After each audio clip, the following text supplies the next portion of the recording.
रोती बिलखती महिलाओं की आंखों से आंसू रुकने का नाम नहीं ले रहे हैं। किसी ने अपना बेटा खो दिया तो किसी के पति का साथ उससे हमेशा के लिए छूट गया। इन्हें विश्वास नहीं हो रहा कि जो कल तक हमारे बीच था अचानक वो हमें छोड़ के हमेशा के लिए चला गया है।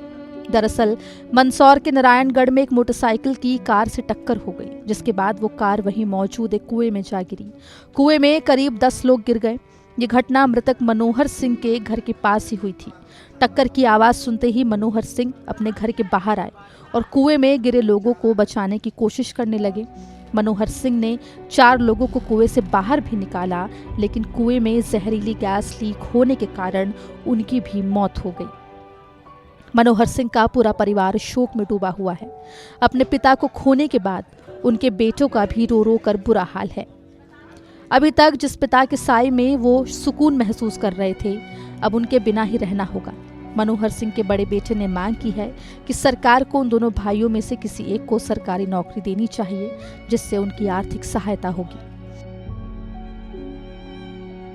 मैं मेरे मामा जी के यहाँ गया हुआ था और आधे घंटे बाद एक्सीडेंट हुआ और घर से फोन आया कि यहाँ मैं घर आया तो मेरे को सूचना मिली कि इधर से गाड़ी आ रही थी, उधर मेन रोड से एक इको स्पोर्ट वैन आ रही थी, तो दोनों में आपस में टक्कर हुई। जो एक व्यक्ति से गाड़ी लेके आ रहे थे उनकी स्पॉट पे ही मौत हो गई और वो वैन आगे जाके कुएं में गिर गई। तो यहाँ आवाज आई घर पे तो पापा दौड़ के गए। उन्होंने बिना सोचे समझे अंदर कूद गए वो, और उन्होंने 4 जनों को अंदर से निकाला और गैस लीक होने के कारण वो आखिरी में अंदर गिर गए और उनसे बाहर नहीं आ पाए।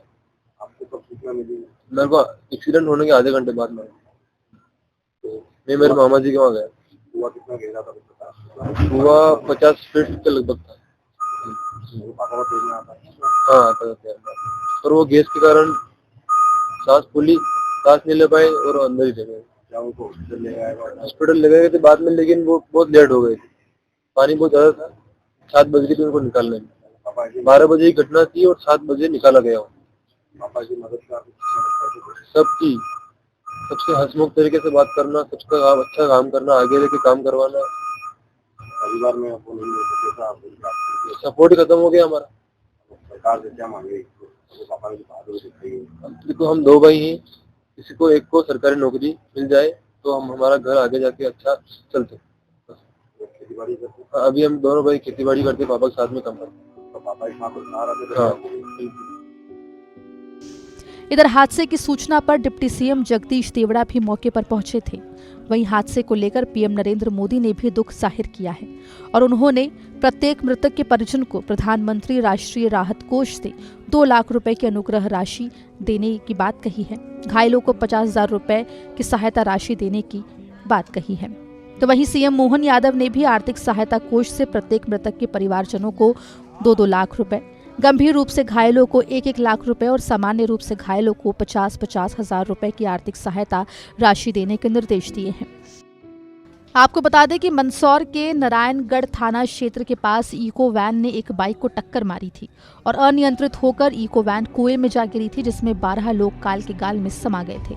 मरने वालों में रतलाम, उज्जैन और मंदसौर के लोग शामिल थे। सभी एक शादी समारोह से लौट रहे थे, तभी रास्ते में वैन हादसे का शिकार हो गई। मरने वालों में 8 लोग रतलाम जिले के, जबकि 2-2 लोग उज्जैन और मंदसौर जिले के रहने वाले थे। सोमवार सुबह सभी मृतकों का अंतिम संस्कार अलग अलग गांवों में एक साथ किया गया तो हर कोई फफक कर रो पड़ा। रतलाम जिले के खोजन खेड़ा में 6 अर्थियां एक साथ उठी तो पिपलिया और सुरजाना गांव में एक शव यात्रा निकाली गई। वहीं 4 अन्य लोगों के अंतिम संस्कार उज्जैन और मंदसौर में किए गए। मृतकों में वैन सवारों को बचाने के लिए कुएं में उतरे ग्रामीण मनोहर सिंह भी शामिल थे।